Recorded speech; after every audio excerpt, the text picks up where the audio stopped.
नमस्कार, मी डॉक्टर अमोल विजय देगावकर. मी न्यूरोसर्जन आहे. 7 वर्ष झाले आपल्या पूर्ण विभागामध्ये श्री मार्कंडेय रुग्णालय आणि देगावकर हॉस्पिटल या दोन्ही हॉस्पिटलमध्ये कार्यरत आहे. ॲज अ न्यूरोसर्जन, ब्रेन आणि स्पाईन सर्जन म्हणून कार्यरत आहे.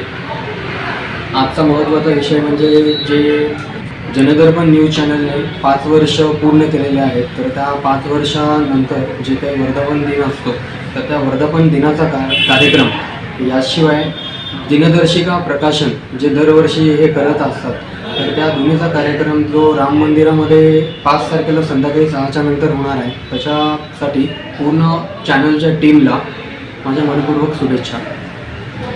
जनदर्पण न्यूज चॅनल हे मागच्या 5 वर्षामध्ये ज्या कसोटीने काम करत आलेलं आहे, तर त्याच धर्तीवरती यूट्यूब चॅनलवरती 25,000पेक्षा जास्त सबस्क्रायबर त्यांचे झालेले आहेत. सोलापूरमध्ये पूर्व विभागामध्ये लोकप्रिय असा न्यूज चॅनलला पुढील जास्ती यशस्वी जावे अशी माझी मनपूर्वक शुभेच्छा असणार आहे.